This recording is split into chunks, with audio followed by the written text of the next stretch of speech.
Guys, welcome to a special edition of the podcast. As you might see if you're watching as opposed to listening, I've got a friend in the studio. He's Matthew da Silva. He is a January 6th political prisoner, now out thanks to President Trump's pardon of the January 6th hostages, as he calls them. And as you'll see from today's episode, Matt is no ordinary January 6th defendant. He's actually someone that has been known to Debbie and me for a while. And we're going to go through Matt's story and draw out the larger significance of his incarceration and also of January 6th. Hey, if you're watching on YouTube or Rumble, please subscribe to my channel. If you're listening on Apple, Google, or Spotify, please help get the word out. I'd appreciate it. This is the Dinesh D'Souza podcast.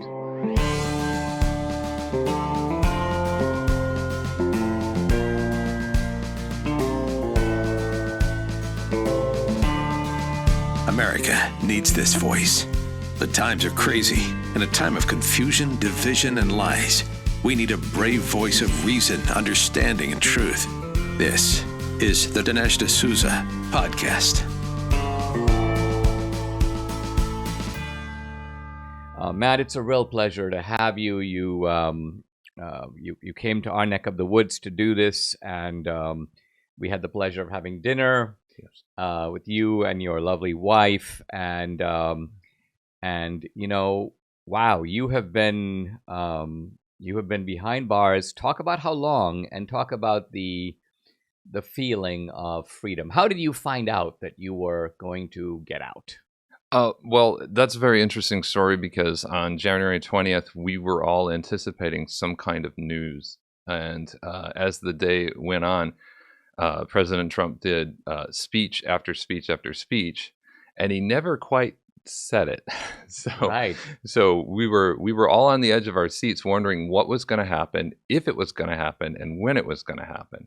And in Beaumont Low, specifically the prison where I was at, there was a really big winter storm coming through that night, and we suspected that the people at Beaumont would use that as an excuse not to let us out if he gave the order too late.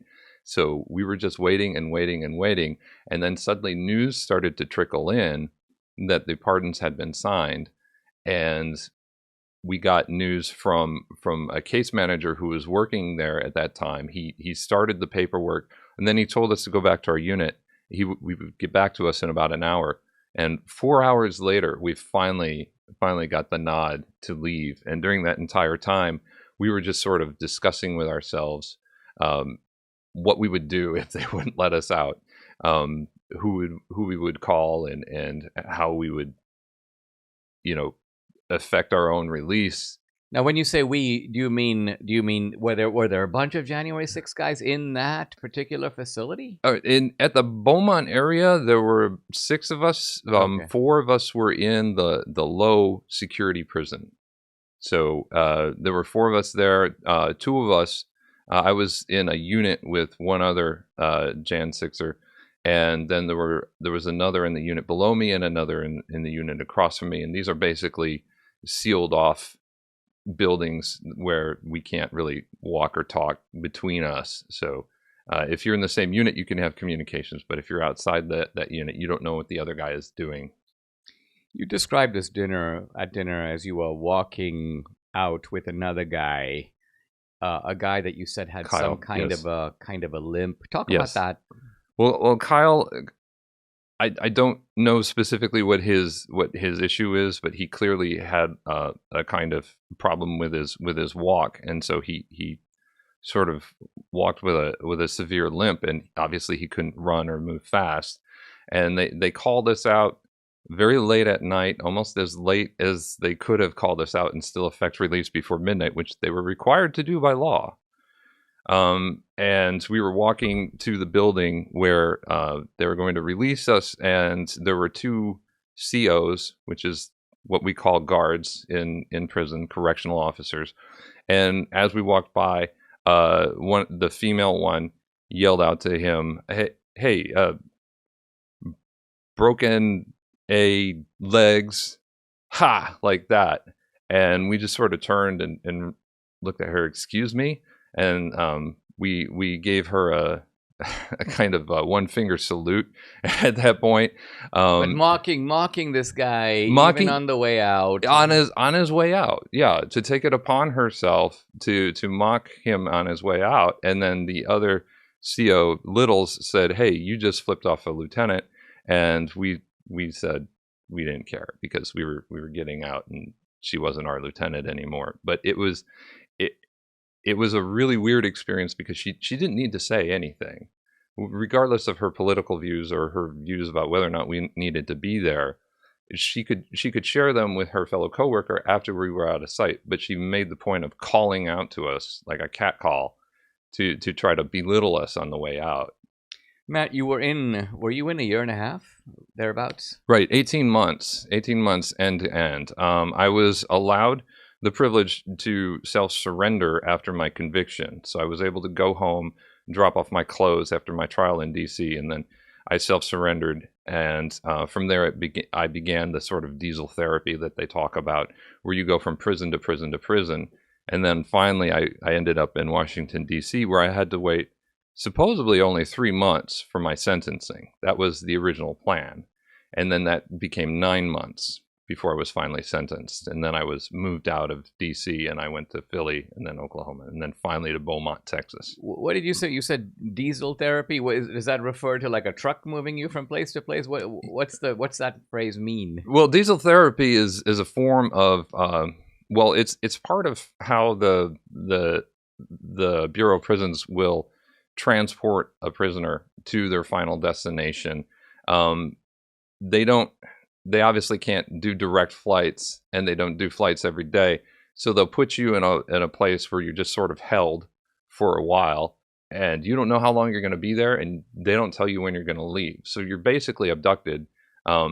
They might come in at 1 o'clock in the morning and tell you you're leaving, and then you leave, and then they take you to the next part on the next leg of your journey, and then the next part.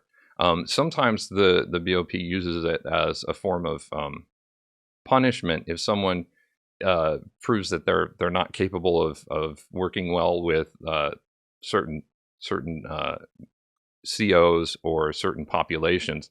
They'll just keep them rotating around indefinitely from place to place to place. I mean, one of the things that comes clear out of even the little we've talked about so far is how you become kind of a non-person.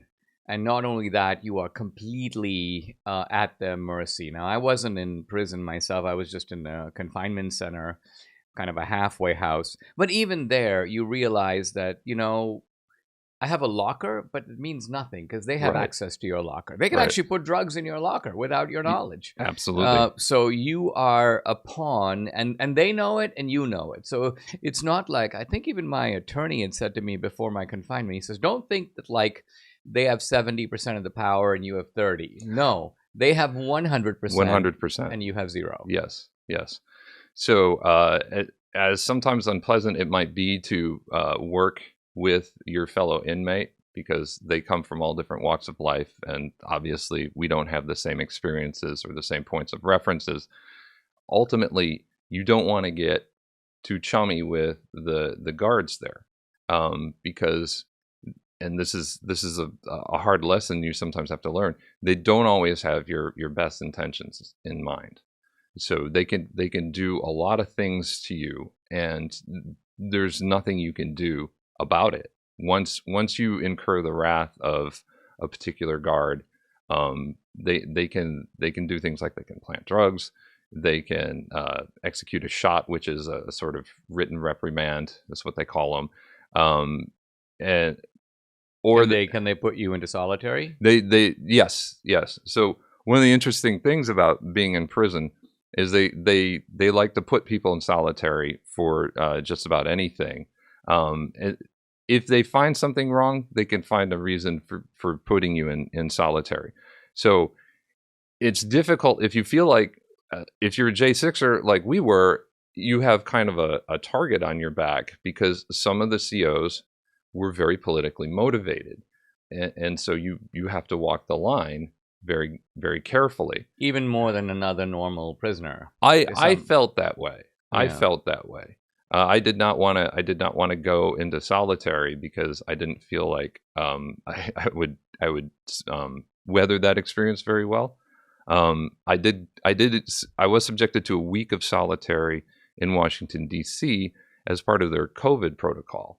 It was a quarantine, and I was in a cell for a week with no paper, no pen, no reading material, no radio, no phone access, no commissary access.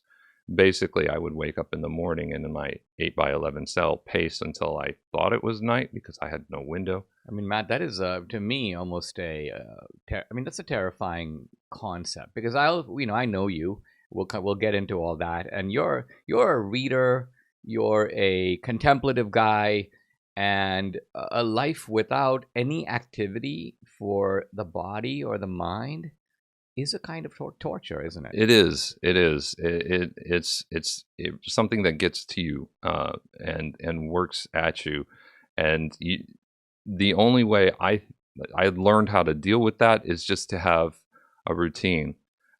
So I would get up, I would pace constantly, I would pray constantly. I would try to remember songs and try to sing songs. Really ashamed that my memory was so bad. Your physical exercise, like push-ups and physical exercise, like push-ups, sit-ups, and things like that. Just doing whatever you can in the cell to keep your body and your mind active, and not letting yourself. It's very tempting in the middle of the day to look at that bed, which is the only other piece of furniture in your cell, and say, I'm just going to lie down for a second. But if you do that, you're going to upset your sleep schedule, and then you're going to end up waking up in the middle of the night. It doesn't solve any problems ultimately. Very wow. Now Debbie and I noticed when we saw you that you've lost some weight. In fact, you are very trim. Let's say. Yeah. I don't know. I suppose there's an element of there's a benefit to that. But how many pounds did you lose over these 18 months? And how did you? What was your immediate feeling as you stepped out of it? In a sense, into freedom. Well, yeah, the pounds really started coming off when I got to Beaumont in July. That was when I started to notice this sort of rapid weight loss. Is it horrible food? Interestingly, the food in DC was much worse. You could barely recognize it as food per se. Beaumont, when I started out in July, the food quality was much higher, but it was the portions were small, and it was hard to get commissary because you'd order commissary and the people who run commissary wouldn't give it to you because they were either out or they didn't like your face. So commissary, just to get people, I think most people know, but it's sort of like you pay for candy bars, right? Or you pay for snacks. Yeah. You have to the little things that you have to that you could buy to sort of tide yourself over. Right. Not just snacks. You could also get like multivitamins. In Beaumont, we could get medicine like ibuprofen. Yeah. Things like that. We didn't have access to a lot of medicine in DC, so that was pleasant. But again, you could only order every other week. And they didn't always give you what you ordered, and they never were upfront as to why you didn't get what you get. Are they out, or are you supposed to buy it through back channels? And that's another thing that happens. Is that like prison. The black market? Right. So that every job that you can have in prison, you can exploit for personal gain. So if you work in the kitchen, you can sell food to your fellow inmate. If you work in the commissary, you can sell clothes or other high-end items to your fellow inmate. And of course, for commissary, it's especially egregious because you're already paying a pretty high price for these things. But then they add this extra, black market tax on top of that to make sure you get what you want. I never took part in that. There are a lot of inmates who said that was beyond the pale. But there were people who say, well, if you want to get something, you got to talk to someone who works in commissary.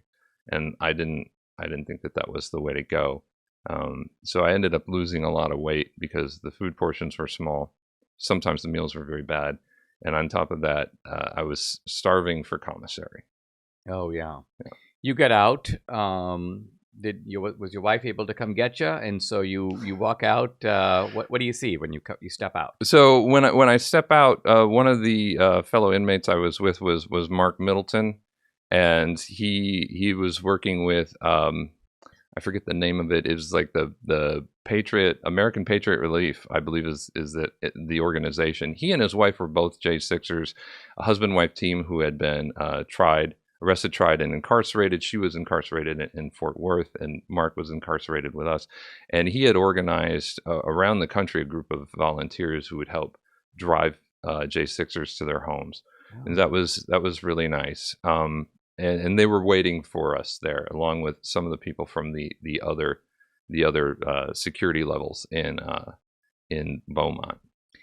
Your wife said something very striking and cool, and that was that there was a group of I don't know if it was women and men in North Texas, and they had apparently done a screening of the film Vindicating Trump, and they all got really fired up at the end of it, and they sort of adopted your wife as someone, just to be in touch with and just to kind of look out for. And she said that it meant a lot to her. Yes. So it's very interesting because I never told anyone about our relationship, and they look at your movies and they say, oh, well, these are really interesting. And they held a screening, and they knew us. And from that point on, they started supporting us, helping to support us financially. So that was nice, and doing a lot of nice things for her. And I really have to tell you that there were a lot of people, many of whose names I don't know. Some of them I do. Dwight and Lily Yen in particular. There was a person named Dunn, and another person whose last name was Qi, who kept on putting money into my commissary, and I don't know them at all, right? Wow. And they kept making sure that from their end, they were making sure that I could get fed. So so many people coming together out of nowhere, and I don't know them, and it was such a beautiful idea to have these people writing letters all the time. Mm-hmm. We got so many letters from so many different people, and that needs to be cataloged someday, because they were all volunteers and they did just marvelous work. So, Matt, now that you're out, we have some presents for you. What? They're mostly goofy presents, and there's a kind of an element of humor to them. But I'm gonna. Do I get a shiv? I'm gonna present them to you one by one, because I think you'll. So the first one is we have a bottle of wine, but it's no ordinary wine. This wine is, you'll see, it's Devin Nunes's wine. So Devin Nunes, who is the head of Truth Social, as you know, has his own vineyard. He was a congressman in California in the wine country. So this is Devin Nunes wine. Patriot. It's called Patriot Wine, and very appropriate. So wow, thank you so much. We'll give that to you to put to the side. And the rest of it we're going to take a look at here. So we're going to start off with some Republican socks. which I think you'll enjoy. Finally, I've been wearing nonpartisan socks my whole life. We have two books for you, Vindicating Trump. Oh, that's awesome. And then the other one, this is a book that deals with God and suffering. So I don't know if it's appropriate, but What's So Great About God? Absolutely. Written by one Dinesh D'Souza. Yeah. And then we have four films for you. Let's see, which are they? Well, here's Vindicating Trump. You have to sign these. We'll sign them afterward. Here's Death of a Nation. Awesome. Here's one that I think you'll identify with, Police State. Oh, yeah. And this one is one of our favorite films. I've actually talked about it in the podcast. It's called Sabina. And it's just a gorgeous and very uplifting film. Yeah. With a very powerful message. So, and your physical media mavens, too. That's what I like about this, because I'm very much into physical media. I don't do the digital copy thing. So this is awesome. Yeah, good stuff. No, absolutely. Bunch of new things coming down the pike: increased tariffs on our trade partners, tax cuts, regulation changes. Well, Learn why gold is a viable diversification tactic now more than ever. Birch Gold, the only gold company I endorse, is releasing their ultimate guide for gold in the Trump era with a foreword by Donald Trump Jr. To get your free copy, along with Birch Gold's free information kit on gold, text my name Dinesh to the number 989898. Now, here are some facts. The national debt continues to increase. Our interest payments on the national debt continue to increase. Gold is still your hedge against a weakened dollar. And Birch Gold is still the company I recommend to help you convert an existing IRA or 401k into a tax-sheltered IRA in gold. Text Dinesh to 989898 for your free copy of the ultimate guide for gold in the Trump era. This is no obligation here, just information. Birch Gold has an A-plus rating from the Better Business Bureau. Thousands of happy customers. You too can trust Birch Gold. Text Dinesh to the number 989898 today. For years, customers have been asking if MyPillow sells those cross necklaces like the one Mike Lindell proudly wears every day. Well, MyPillow is excited to announce that Mike has partnered with a jeweler right here in the USA to create beautiful sterling silver My crosses. Now, there's no guarantee that these crosses are going to make you look as handsome as Mike Lindell, but nevertheless, you may want one. Now, you can save 30% today using promo code Dinesh by calling 800-876-0227, or you can go to mypillow.com. Now, you can choose from the women's or the men's style. The My Cross for women, it has a more delicate look. It's reversible with mother-of-pearl style translucent white enamel on one side and onyx style black enamel on the other. The My Cross for men is a slightly larger cross with onyx style black enamel and a slightly longer, thicker chain. This amazing offer won't last long, so order now. Call 800-876-0227 or go to mypillow.com. Don't forget to use the promo code. It's DINESH, Dinesh. Boy, do I have a great movie for you. The new heart-pounding military thriller Valiant One, Valiant O-N-E. It has everything you need in a movie with tensions high between North and South Korea. A U.S. military helicopter crashes deep in North Korean territory with the platoon leader dead, no rescue coming.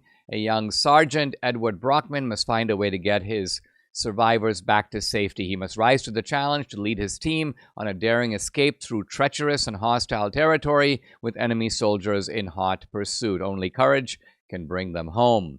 Valiant One has all the grit and explosive action you'd expect, along with a story of survival and bravery under fire that keeps you on the edge of your seat. All you need is the popcorn. Don't miss this new action thriller from Briarcliff Entertainment and Monarch Media, Valiant One, featuring Chase Stokes and Lana Condor, only in theaters January 31st. All right, that's so awesome. Matt, let's back up here. Because we met in kind of an interesting way. You send an email, and we get a few of these to the website. Boom, and Debbie, I will say, was very taken by your email. It was not a normal email. It stood out. And Debbie was like, this guy is being targeted for January 6th. And so we talked on the phone. Mm-hmm. When was this? This was actually many, many months before. Right. So was it about a year before? It was probably about a little under 2 years ago. Yeah. Okay. Yeah. So what happened is I was arrested. And I looked before I was arrested. I knew they were coming for me. And I looked around for an attorney, and I wanted an attorney who had who could talk back to the narrative, a fighter. I didn't want someone who would just sort of say, oh, you need to plead guilty and you'll be fine if you just do your time and get out, because everyone knows you were crazy and wrong and stupid and you're all your fault. I didn't want someone who's like that. I'm willing to take responsibility for everything wrong that I've done, but I wanted someone who was a fighter. And I came across a news article about attorney Marina Medvin. I looked her up. She used to be the general counsel for the NRA, and she had already been representing another J6er at the time. And she was very vocal and forceful in approaching the media as well. And her family is refugees from communism. Yeah, She understands the police state. Absolutely. That was important to me as well, because my background was I was a Chinese linguist for the Navy, and I mentioned that in my email to you.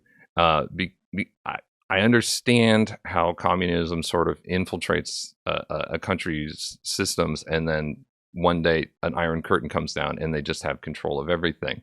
And that's what I felt like was happening with January 6th. And so I contacted her, and we struck up a deal, and she started representing me. And then she just sort of says offhand, Dinesh D'Souza is asking about if he can help any Jan 6ers. And I said, oh, okay.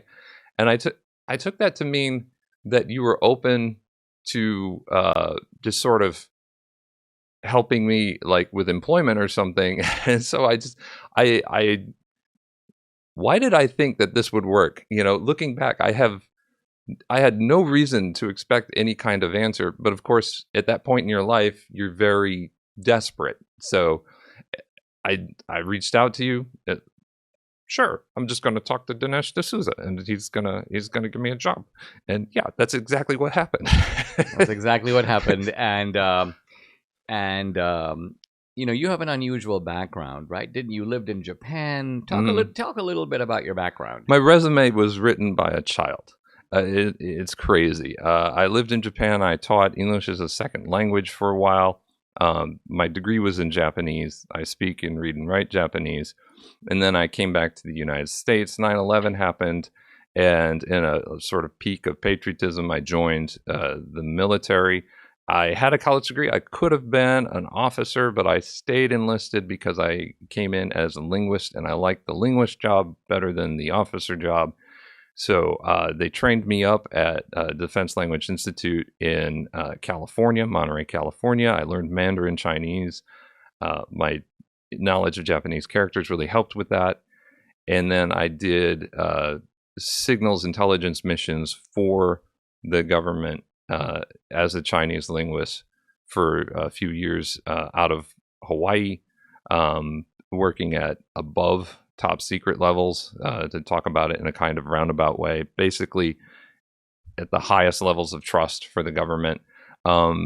And then after a while, I decided I didn't really like the scene too much because the Edward Snowden revelations came out. And I was like, Edward Snowden? Didn't I see that guy in the hallway that one time? And I decided that I needed to take a break from that kind of lifestyle. And I went civilian, working competitive intelligence for a corporate law firm in Dallas. Then I was sort of pushed out of that position because of my politics, and I ended up with a much more conservative company, which was doing competitive intelligence analysis with federal contractors. It was much more interesting work. My coworkers were just awesome people to work with, and they also were the ones who called the FBI. So you were ratted out by your coworkers, basically. Yes, at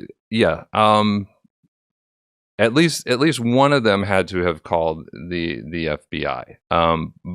But that's an interesting story too, because I was working from home, and I got a call one day from the lady in HR, and she asked me in April, we were just wondering how your interview with the FBI went. And I said, what? And apparently she told me, well, yeah, we saw your picture on the website. And if you remember the time, they had a website of most wanted. So I was on the FBI's most wanted website, long hair and a beard like that. And my initial reaction was, why would you do that? But she said that they had talked to the FBI a couple months ago, and at this point I'm thinking, uh-oh. I mean, because it was me in the photo, and I felt like the FBI was going to come for me, so a couple months later, I think it was July, from that period in April to July when they finally did come for me, I was basically living as a fugitive in my own house, constantly looking outside my window, my front window, at the empty car parked across the street, which obviously had cameras, just waiting for that inevitable knock on the door. Yeah, and it did come one day in July, and it just, I can't describe the feeling that I had when it happened. It was like, oh, it's finally happening.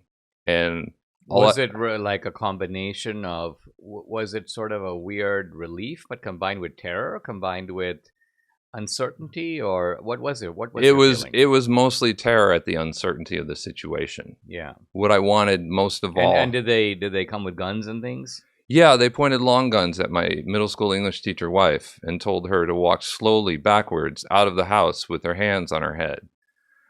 They had me do the same thing. They cuffed me, leaned me up against the local police car. A gentleman came over and identified himself as an agent from the like an Illinois field office for counterterrorism. And I just looked at him and I thought, he must be enjoying his vacation, because why would he be here? You know, it's not for me. I just kind of rolled my eyes when he said he was with counterterrorism, because it's like, what did I do? What kind of yeah, exactly. Yeah. Let's back up to well, January 6th.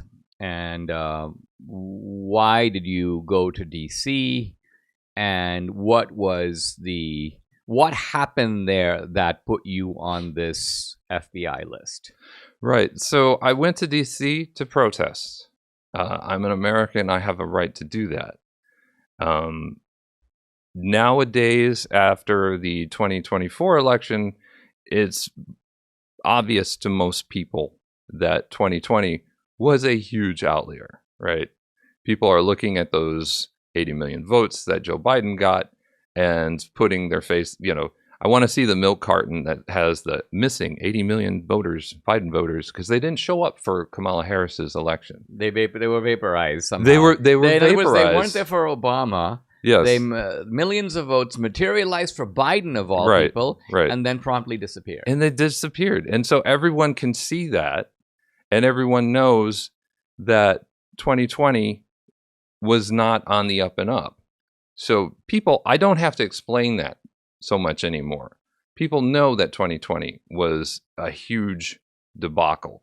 And so intuitively you felt that, and you went to protest in DC. Yeah. Now, what happened there that got you into the Capitol? What happened there that got you arrested? All right. What were you charged with? Yeah, so we walked from the area where Trump gave his speech down to the Capitol, and when I got there were no barriers up. So that was one of the things the prosecution tried to say is like, well, he had to have crossed a barrier, and like there's no barriers there. And I walked up to the Capitol. First of all, I have to say that there was no like visible presence of someone saying, go here, do this, let's do this. This is where the route is. This is how long we're staying here. I've done a lot of pro-life protests before, and that kind of thing is always out in the open, and we know exactly how the protest is going to go. In this particular case, it was a completely unknown situation. I didn't know what was going to happen in the afternoon. I didn't know how this was going to go down. I didn't know where I was supposed to be. But I saw a bunch of people walking up to the Capitol. So I walked up to the Capitol, and there were some people holding a door, and I held the door too. Why are we holding the door? Because the cops are coming out. It's like, okay. And then it turns out it was a protester who was banging on the door from the other side. The protester was trying to let us into a staircase, which was actually external. At the time, we felt like it would go into the Capitol building, but it was external. And so there was only one other protester who had been in that area. And as soon as the door opened and I started to ascend the steps, right next to the stairs on the cleanly swept marble, what for no reason at all was a pitchfork. And I saw it and I thought, that was planted. It was my initial reaction. It just instinctual. And then I said to myself, if you pick that up, because there are cameras everywhere, people are going to record you with a pitchfork on the West Terrace, and you're going to become a kind of icon of this. You thought that even then? I thought it even then, because I knew that the media was going to be up to their own dirty tricks. I had heard someone had been shot, and my initial reaction is, I don't believe it. I don't see anyone getting shot out here. And I just felt like there was a lot going on at that moment, and there was a lot of confusion that they maybe meant to have caused. Did you see, Matt, when you walk in, did you see any cops? Yeah. So when I got up the stairs, and this is still outside, this is the West Terrace, I saw a group of cops inside the tunnel, and I was going to walk the pitchfork to them, and then I thought that would be a bad idea, because if I approach cops with a weapon, they might shoot me on the stairs. So then I tried to go back down the stairs, but I couldn't, because there was this tide of humanity coming up. But eventually we were able to find a way to get rid of the pitchfork. And you'll notice that no one was hurt with a pitchfork in January 6th, right? It wasn't used as a weapon. There's mention of sightings of pitchforks, but no one was hurt with a pitchfork, to which I would say, you're welcome, America. Hey, yeah, absolutely. Did the cops ever say, hey, this is a restricted area, no one is allowed to be here, you must leave immediately? Did you ever hear anything to that effect? No. At one point, my phone went off, and it was a mass alert from Mayor Bowser saying, there's going to be a curfew today at 6. That's what Mayor Bowser put out in the afternoon. And it was one of those alerts that is pushed to everyone's phone. So at one point, all of our phones started going beep, and we looked at it. Oh, 6 o'clock curfew. She could have said at that point, they have a lot of ways of letting us know, but no one said, get out of here. Let's talk about the controversial stuff here, which is that you were charged, in a sense, with violence, or with fighting with the cops, something involving a shield. And this is essential because, as you know, in the kind of current debate about all this and debate about the pardons, right, there's a kind of a standard trope on the part of the media and the Democrats, and it goes something like this. It's, hey, listen, Mr. Trump, or hey, listen, Mr. Republican Senator, it might have been one thing to pardon the peaceful protesters, but what about the violent ones, and specifically the ones who were attacking cops? Right. Which includes me. Which includes you. So let's talk about, first of all, what you did, and then let's go. Then let's talk about the issue more generally. So let's start with what was the violence that you took part in on January 6th? There was a lot of pushing between the cops and the protesters on the stairs. At a certain point, that went to a lull. When that went to a lull and the tunnel had sort of cleared out, I was just sort of standing there, and I prayed. What do I do? And I got a strong inclination that I should go to the top of the stairs. And I went to the top of the stairs. I see shields.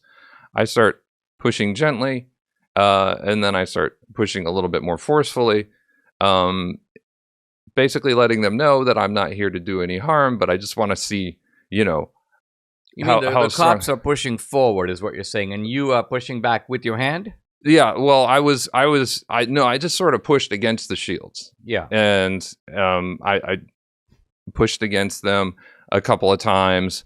At one time, I'm just sort of doing one of these, pushing on the shield, and a hand reaches out between the shields, and it goes right here, tap, tap, tap. And my face was down because I'm extremely tired and disoriented by this time. I'm not thinking well.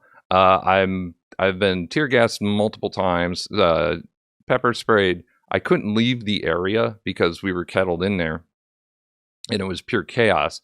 I didn't know what else to do. Someone taps me on the shoulder, and I look up, and right here is the nozzle of a pepper spray canister. And it goes off right in my face. And thank goodness I had really long hair and my glasses, because it could have gotten right in my eyes. But I'm knocked back by that. I know what it is, and autonomically doing this, which the prosecution said I was trying to hit the cop's hand. From that, I didn't make contact. I didn't make physical contact with any cop at any time. I only interacted with the shields. And I heard laughter at that point because it was a very puerile ruse to sort of tap me on the shoulder and make me look up. I have 3 brothers. I was laughing too, in spite of myself. I knew that was a really stupid thing to fall for. So I'm laughing. I'm falling backwards. I get up. I have a kind of monologue with the cops there, and I tell them, look, I don't want to be here. This is not how I thought this day would go. I'm sure you feel the same. I'm going to get out of here. And that was pretty much the extent of the interaction. So at no point did you strike a cop. I did not interact with those shields with the intention to cause any kind of physical harm to anyone. If you grow up in America, which apparently many people in the DC do not do, we have sports like football and hockey where you slap each other around because you're wearing pads, right? So pushing on a shield, to me, that doesn't indicate an intent to harm someone. Just like a coach patting a football player on the shoulder pads, that is also not assault. So interacting exclusively with the shields, I thought, the fact that I secured a weapon from the premises, I fist bumped another guy who was able to hand over a pocket knife that he found on the ground to the cops. Clearly, I didn't have any intention to cause harm. All of this is physical, worth but noting not harmful. because, this is such a pale shadow of these left-wing protests even a left-wing protest on a campus gets 7 times more aggressive than this. Right. Not to mention, we're not even talking about the BLM Antifa riots, which involved, hand-to-hand combat. Right. Often using weaponry against the cops. And those guys, far from being prosecuted, were lionized as social justice heroes. Yeah. So you have these gross double standards. But the thing I also want to highlight here is that every action that you take, including raising your arm to block your head, is treated as violence. Isn't that right? Is treated as violence. Reed Christensen, one of the defendants, is an elderly man, and he was pushed down by the cops. And as he's pushing down, he reaches out to catch his balance. And that was that freeze frame moment where his hand is going towards the cop. For some reason, that was convincing to the judge and jury that he was trying to grab them, and it's just unbelievable that someone would think that an old man falling and reaching out would be trying to strike at people as he's falling. And so he got a sentence for being violent. He got 6 years. He got 6 years in his sentence, and he was elderly. I'm sorry, Reed, if you don't approve of that term. But he was a retired man. Yeah. An Army veteran, former chip engineer for Intel, the computer company. Obviously, another man like me, capable of acting in a capacity of high trust. And they give him 6 years as a thank you for his service, I guess. You also mentioned the guys who were around Rosanne Boyland. Mm-hmm. Talk about that. Well, okay, so the defendants, I may have seen Rosanne Boyland, but I don't recall it. There was a lot of chaos, and that's one thing you have to remember is like once we were sort of pushed into this, we weren't pushed in, we flowed in, but we couldn't get out that West Terrace area. It's pure chaos at that point. It's absolute pure chaos at that point. And there's very little we could do to protect ourselves. And a lot of the people coming up the stairs to interact with the cops, if they were elderly or if they were female, they came down the stairs with bloody heads. I'm not the only person who made that observation. So some of the people who interacted with the cops with regards to Rosanne Boyland, who I think the official story is that she died of medical complications. Well, there's a lot of medical complications in that baton that was repeatedly banging against her head. But people were trying to stop the cops from attacking her from hurting her, and sometimes they would use whatever was handy, and there were a lot of things like the pitchfork. There were a lot of things that were there. It's like, how did that get there? A crutch, a baseball bat? Where are these items coming from? So you're saying your suspicion is that somebody left. I mean, it's very odd in a Capitol to have these motley assorted items, right? I mean, I've taken Capitol tours. You don't see a pitchfork over here, a baseball bat over there. I mean, that's just abnormal. They're just sort of strewn around the place. But, there was a BLM protest in Dallas one day when I was still working in Dallas, and I noticed that there were pallets of bricks lying around. Yeah. You can't explain things like that. You just have to be cognizant that that's all this happening. Stuff, Matt, is on video. Mm-hmm. Let's forward, because of time, to the actual trials here, because something very funny is going on, right? And you would expect in a normal judicial trial, whether it's a judge or a jury, the judge is going to say, "All right, let's take a look at the video."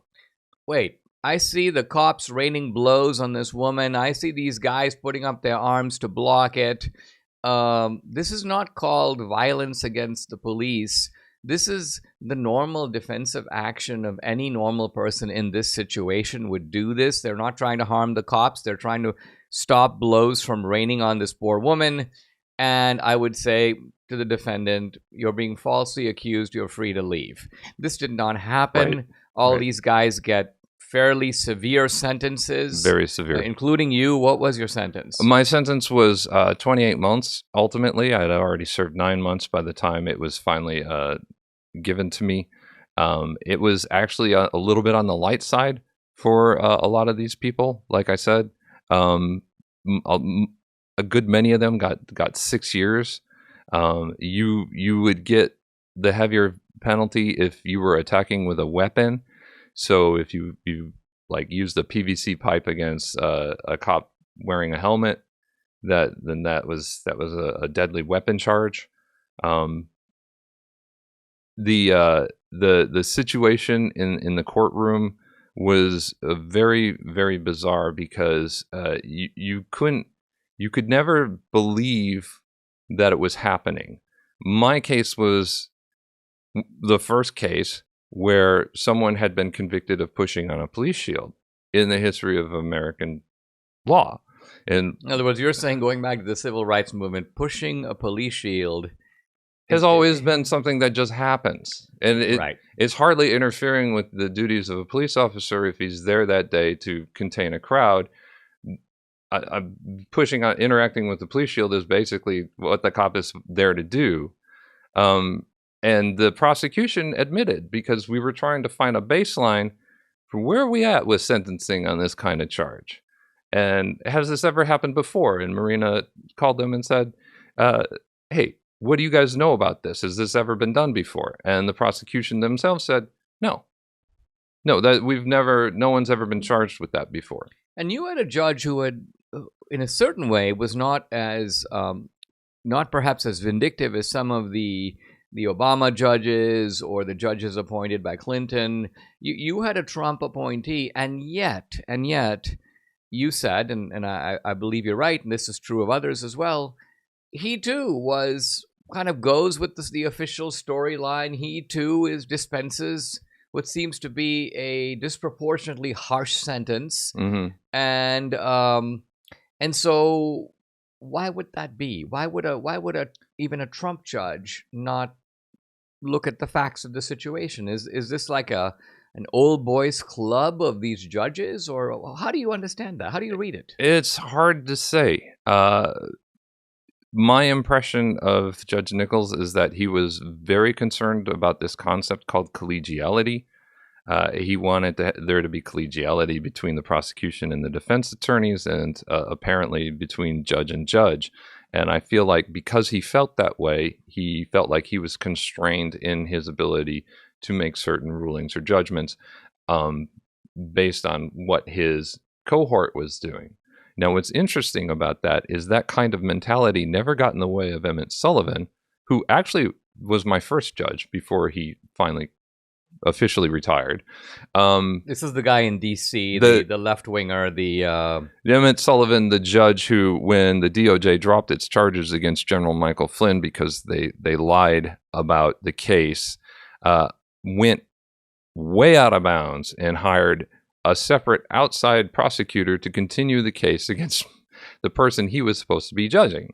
And that's when Trump stepped in and said, okay, I'm pardoning General Flynn because this is ridiculous. And most attorneys, most people who are experts in law would agree that that was beyond the pale. But you didn't see that kind of courage to stand out from the crowd on the part of the conservative judges. And you have to understand, this in many ways rang very false. Trump started in 2016 under a very similar cloud of suspicion, right? Right. And there were similar protests. Trump did not send the FBI around the country to round up Americans because of their political views. Joe Biden did. And that stark difference in their reaction, to me, indicates that one person was a legitimately elected president and one person really wanted to nip that conversation in the bud by making people afraid. So what you're saying is that January 6th, in that sense, is a unique event in American history, at least in modern American history, in that it is a systematic regime of going after political opponents. Mm-hmm. Now, do you agree with Trump's decision, by and large, to say, listen, there might have been some guys, you mentioned PVC pipes. I mean, I'm assuming if some guy took a baseball bat or a PVC pipe and starts, hitting it at the cops and stuff, I mean, that guy's doing something wrong. Under normal circumstances, that guy does deserve a penalty proportionate to what he did. On the other hand, Trump, gives a pretty much a blanket pardon with the exception of some commutations to the Oath Keepers. My question is, do you agree that the systematic violation of people's basic rights in this targeted prosecution is so egregious that the blanket pardons are completely justified? Oh, absolutely justified. I would go further to say that not just us, but also the Oath Keepers needed to be completely pardoned. And I'm glad to see that he went on to do the FACE Act victims. Yeah. But I met someone in Beaumont Low who was actually given a 3-year sentence for calling the Capitol Police when he was drunk, because the Capitol Police were harassing his sister, possibly for political reasons, because this was after January 6th, and this is the time when the Capitol Police were sort of setting up field offices to try to call the threat or the menace of conservatism from the American political landscape. I feel like that man was politically prosecuted, and he's not a January 6er. He's not a FACE Act defendant. He's just a random person. One of the things I noticed in confinement, and I think we talked a little bit about this at dinner, is you get in a situation like that, and now you're in a position to look at other guys, people unconnected with January 6th, and in some cases unconnected with politics. Mm-hmm.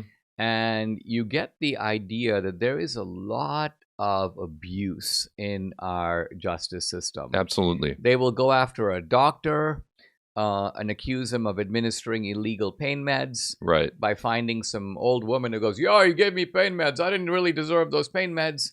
And then what they do is they go to the doctor and say, listen, you're facing 3 years in prison, but if you agree to pay $100,000 fine and not to practice again, we'll give you 6 months. Mm-hmm. This kind of legal bludgeoning goes on all the time. It affects white-collar and non-white collar defendants. Mm-hmm. And so, in a sense, the fables that we hear as kids about, in civics class about American justice, better that, 9 guilty men go free than, it's all nonsense. It is. It is. You're innocent until proven guilty, supposedly, but once the prosecution opens their mouth, you're guilty until you can prove your innocence. Well, let's pause there for a minute, because let's see why, why is that true? Here's why it's true, I think. You'll notice that in cases, and this is actually even true in fictional depictions of cases. Right. First of all, they always love to bring in the defendant in handcuffs. Right. Right? Yeah, in a kind of a prison uniform. There's that ritual so the message humiliation. to the jury is, this is the guilty man. He's obviously did what we're accusing him of doing. Right. And the second thing is that the prosecution has all these levers in the system itself, where they can say something like, we're going to put additional charges on you and you'll face 10 years. But if you sign on this paper here and say you did it, right, you'll get 1 year. So now think about it. Whether you are guilty or innocent makes absolutely no difference. Who's going to roll the dice on 10 years? Yeah. When you can get out in 1 year and get back your life, even though... Absolutely, but that's not the choice. It's like, it's not 1 year to 10 years. It's more like 3 to 6 years to 20 to 30 years a lot of times now. They've really run away with the system. Over 85% of federal case defendants will plead. And so they start with very strong case that way. They give you a plea deal which is just horrible. Like, oh, all you got to do is spend like 10 years in jail. Wow, that's the deal. And then after that, the remaining percent who don't take the plea deal, only like about maybe 3 to 4% of them will be found not guilty. The rest of them will be found guilty. So we have a federal agency that's working at about 97% efficiency rate, which is unheard of in government. Pretty much what it means is if the feds come for you, you're going to jail. And there's very little you can do to beat that system. In fact, almost no one does. It's a system where you basically have to bend over backwards to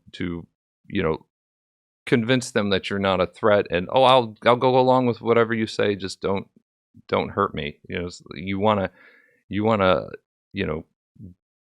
appease them. It's a system of appeasement rather than an actual trial by jury situation.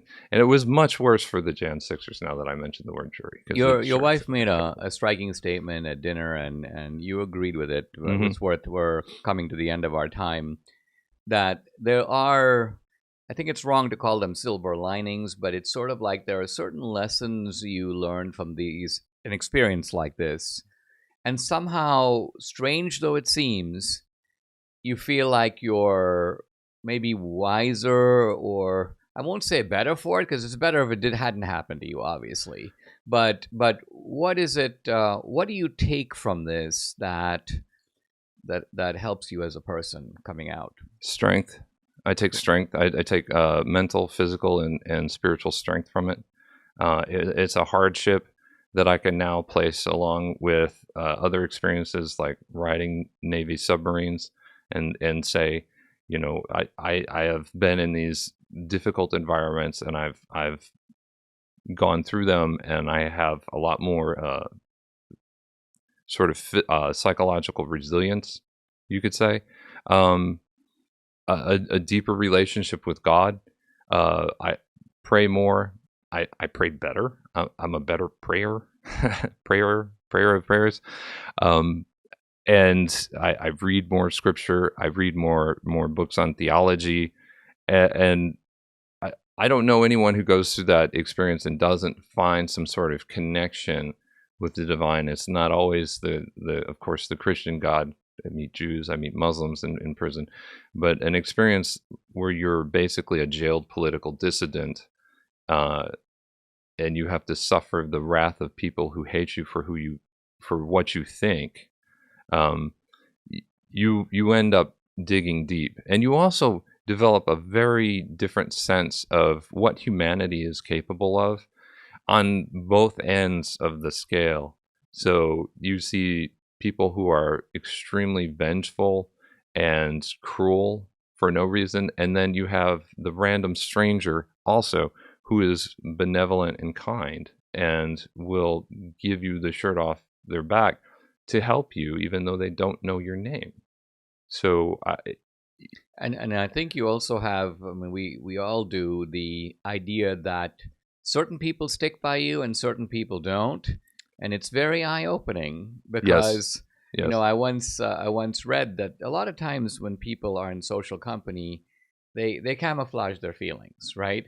So it's not until some incident occurs that illuminates how you truly feel. Like if, for example, let's say you discover that an uncle that you have died suddenly and has left you a big inheritance. Right. Your immediate reaction at that point is going to tell you a lot about your relationship with your uncle. If you're absolutely delighted, oh my gosh, I got $1 million. Yeah. Well, that just tells you that how you felt about your uncle. Right. Right. And so even in normal social relationships, and I know in your case you've had some family members who they basically villainized you for what happened, and then there were others that stuck by you. Yeah, so there were a lot of my wife's friends. She's just an amazing friend maker, because they were very understanding and helpful. My friends just sort of melted away. My friends, of course, I knew mostly from work, so they were my coworkers, and they kind of melted away. Some of them saying, "Well, if you're not guilty, then you'll be fine," and I'm like telling them, "Hey, look, this process, I wouldn't be here if this was a fair process in the first place." So Matt, let's sum up as we close out here. Right. You have this event January 6th. You've gone through the ringer. You're out. You're going to come back on board, do some things with me, do some things with Danielle, and do some things on your own. How do you think that this whole episode is going to be seen historically? I mean, in the beginning, it seemed like the left controlled the narrative. We were on the defensive. We were rolling the stone up the hill. Right. Do you think that has somehow changed? Do you think that sort of the other side of the narrative is breaking through? The American people must have seen enough in order to elect Trump. If they truly thought that Trump was trying to stir up an insurrection, if they truly thought that this was an effort to subvert our constitutional system, I don't see that people would have voted for Trump. Yeah, I don't understand what all the hand-wringing is about, because the whole country basically looked at this enormous lawfare psyop and said, this is fake. They obviously were also thinking about us January 6ers at the same time, because the media and the Democrats made that a huge part of their platform. In addition to that, I just lost my train of thought. That's okay. Well, we're talking about the American people rendering their verdict. Yeah, so the American people rendered their verdict, and that is probably one of the most wonderful things about this whole process, is that we suffered together under the Biden regime. Not all of us went to prison. Some of us did, but we suffered together.